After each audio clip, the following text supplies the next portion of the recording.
আসসালামু আলাইকুম দর্শক, আজকে আমার সঙ্গে আছে লর্ড সাব্বির। লর্ড সাব্বির, তুমি এই পানির নিচে কতক্ষণ থাকতে পারবা? 5 মিনিটের মতো থাকতে পারবা? একদম শিওর? ও নাকি 5 মিনিটের মতো পানির নিচে থাকতে পারবে। কিন্তু লর্ড সাব্বির, আমি তোমাকে একজন ভদ্রলোকের নাম বলবো, যে ভদ্রলোকের নাম হচ্ছে হ্যারিসন ওকেন, বুঝছো? সেই ভদ্রলোক পানির নিচে 62 ঘন্টা ছিল।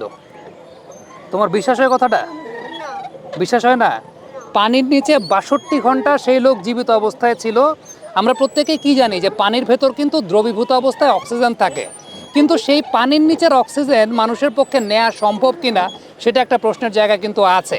এই হ্যারিসন ওকেনের কথা বলছিলাম। হ্যারিসন ওকেন নামে এক ভদ্রলোক 62 ঘন্টা সে পানির নিচে জীবিত অবস্থায় ছিল। আমার ছোট ভাই লর্ড সাব্বির আমার কথা বিশ্বাস করে নাই।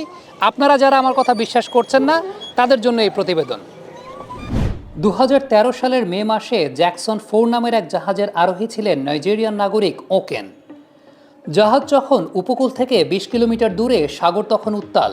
আর ঠিক তখনই একটি বড় ঢেউয়ের আঘাতে চোখের পলকে জাহাজটি সাগরে তলিয়ে যায়। অস্থির সমুদ্রে ডুবুরিরা প্রায় 3 দিন পর ঘটনাস্থল শনাক্ত করে সেখানে উপস্থিত হন।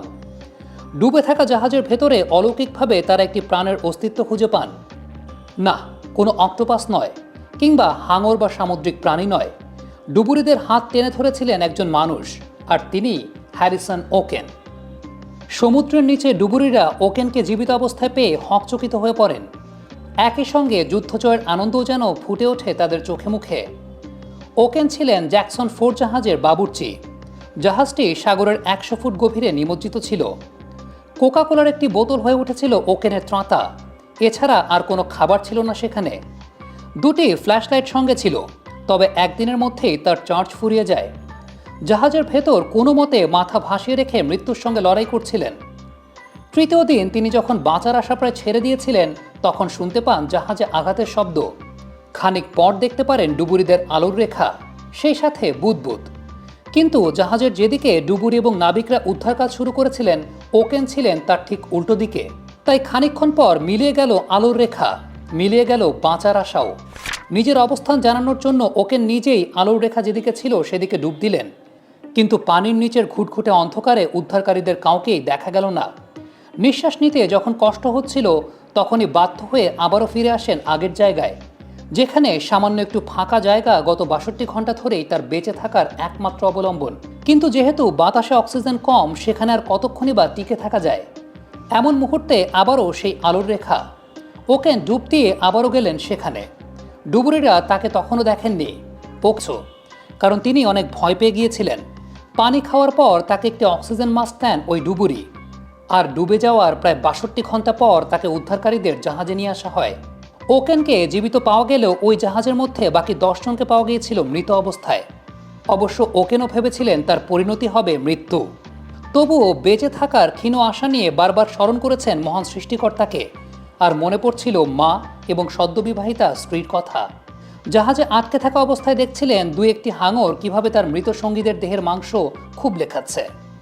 এমনকি লবণাক্ত পানিতে দীর্ঘ সময় ডুবে থাকায় ওকেনের চামড়াও বিবর্ণ হওয়া শুরু করে। ওই ঘটনার পর ওকেন প্রতিজ্ঞা করেন ভুলেও আর কখনো সমুদ্রে যাবেন না তিনি। নতুন করে জীবন ফিরে পাওয়ার পর স্থানীয় একটি প্রতিষ্ঠানে রান্নাবান্নার কাজ নেন। জাহাজের কুকের ক্যারিয়ারের ইতিটাও ঘটে যায় গভীর সমুদ্রেই। অবশ্য নিশ্চিত মৃত্যুর মুখ থেকে বেঁচে ফিরেছেন। এটাই তার এবং তার পরিবারের জন্য সবচেয়ে বড় প্রাপ্তি। অনেক নাইজেরিয়ান অবশ্য ওকেনের বেঁচে ফেরা বিশ্বাস করতে পারছিলেন না। কেউ কেউ এমনও মনে করেছেন ওকেন হয়তো কালো জাদু করে ভয়ানক ওই জায়গায় প্রাণে বেঁচেছিলেন। প্রার্থনায় বসে তাই ওকেন সৃষ্টিকর্তাকে জিজ্ঞেস করেন, যেখানে কেউ বাঁচেনি, একা আমাকে কেন বাঁচালে? হ্যারিসন ওকেন যে আসলে কিভাবে 62 ঘন্টা পানির নিচে জীবিত অবস্থায় ছিলেন, সে ব্যাপারে বিজ্ঞানীরা গবেষণা করতে গিয়ে শেষ পর্যন্ত আসলে হার মেনেছেন।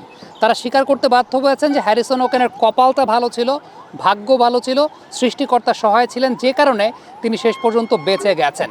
আর যে ছোট্ট জায়গাটির মধ্যে হ্যারিসন ওকেন জীবিত অবস্থায় ছিলেন, সেই জায়গাটির দৈর্ঘ্যে প্রস্থ ছিল মাত্র 4 ফুট। আর প্রচণ্ড চাপের কারণে সেই পার্টিকুলার জায়গাটিতে অক্সিজেন মজুদ ছিল স্বাভাবিকের তুলনায় 4 গুণ। আর পানির ভেতরে কার্বন ডাইঅক্সাইড কিন্তু আলটিমেটলি মিশে যেতে পারে। তো কার্বন ডাইঅক্সাইড নিঃসরণ হলেও সেটা ইমিডিয়েটলি মিশে যাচ্ছিল। সবশেষ যে বিস্ময়ের বিষয় তা হলো কনকনে ঠান্ডায় শুধু একটি হাফ প্যান্ট পরে কিভাবে বেঁচেছিলেন ওকেন। এক্ষেত্রে তার রক্ষা কবচ হয়েছিল একটি ম্যাট্রেস। ওই ৬২ ঘন্টার বেশিরভাগ সময় তিনি ছিলেন ম্যাট্রেসের ওপর, যা তাকে পানির শীতলতা থেকে খানিকটা হলেও মুক্তি দিয়েছে।